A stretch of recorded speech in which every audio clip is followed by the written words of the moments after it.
Hi, my name's Mike O'Brien. My wife Teresa, my daughter Rose, and I live in Douglas, Michigan, and I'm proud to introduce myself to you as the Democratic candidate running for Michigan's 6th Congressional District. I'm running for the office because I care deeply about our country, our people, and our state, about my daughter and generations to come, so that they have the same opportunities that we've had. I'm also running because I'm deeply troubled by the failure of Congress and those career politicians who lack the political courage and leadership needed to truly represent all of us, and not just special interests. As a Marine and a successful businessman, I understand what it means to provide that kind of leadership and to define objectives and to achieve them. I believe in service to others, and that with courage and real leadership, we can establish and meet higher standards, so that as a nation, we can once again be proud of our representatives and our Congress. Finally, I'm running because I'm an optimist, and I know that our best days are ahead of us when we work together for common purposes. Our nation has been through trying times before, and we've always come out stronger when we join together, not as Democrats and Republicans, but as Americans.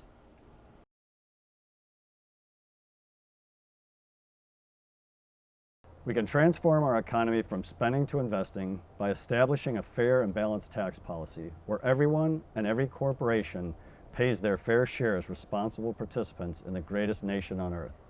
We can do this by closing tax loopholes and ending unnecessary tax incentives, especially those that send our jobs overseas. Today, our tax code looks more like a block of Swiss cheese, with each hole carved out by Congress for a special interest.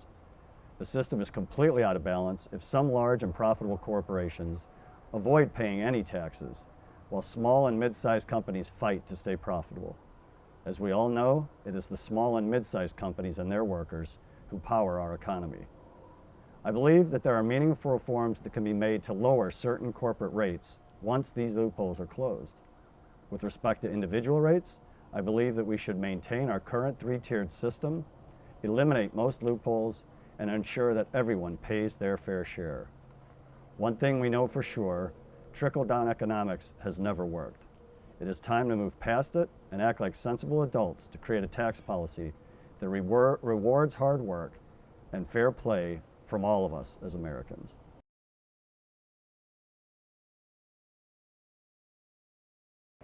The 112th Congress deserves its poor reputation and low approval ratings. It has, in most ways, failed us and our trust. The damaging partisanship and political game playing in Congress is the direct result of a lack of political courage by many. At a time when Americans are starved for action and common solutions to our problems, we get one-upmanship and petty politics. This Congress has failed to achieve meaningful results for those of us out here. Congress is broken. We want and deserve better. We want to be proud of our government. We particularly want to look on the House as the people's House. We need citizens like me who have no devotion to political bosses or special interests. People who have the courage to accept bipartisan solutions to complicated issues. People who understand what working men and women, their families, and their businesses go through every day. When I raised my right hand and swore to defend the Constitution as a Marine, it was to protect Americans, not Democrats or Republicans. When I serve in Congress, it'll be to serve with the same simple commitment. On day one, I will have the courage to reach across the aisle to do the people's business, not representing Democrats or Republicans, independents or libertarians, but Michiganders and Americans.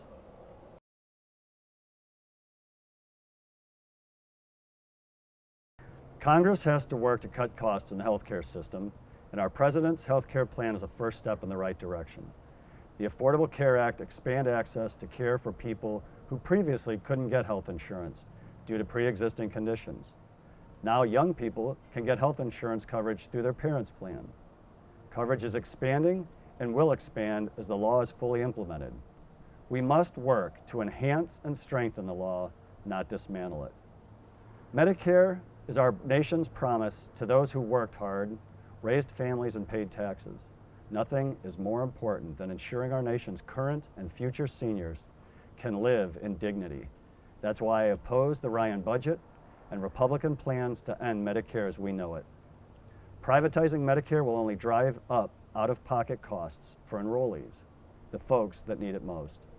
They will need to pay more out-of-pocket to pay medical bills in a voucher plan than in traditional Medicare. Privatizing Medicare through vouchers will not cover this difference and will break our commitment to seniors. The ACA also includes nearly $716 billion of Medicare cost savings over the next 10 years. Nearly half of those savings come from reducing the reimbursement rate that Medicare pays to insurance companies that provide benefits through Medicare Advantage plans. Lowering the reimbursement rate is justified because Advantage plans were costing Medicare 13 to 14% more than traditional Medicare programs. The other half of the savings come from reducing fraud and waste and efforts to make our healthcare system more efficient. We need to ensure that all Americans have the peace of mind provided by comprehensive programs like the ACA and Medicare.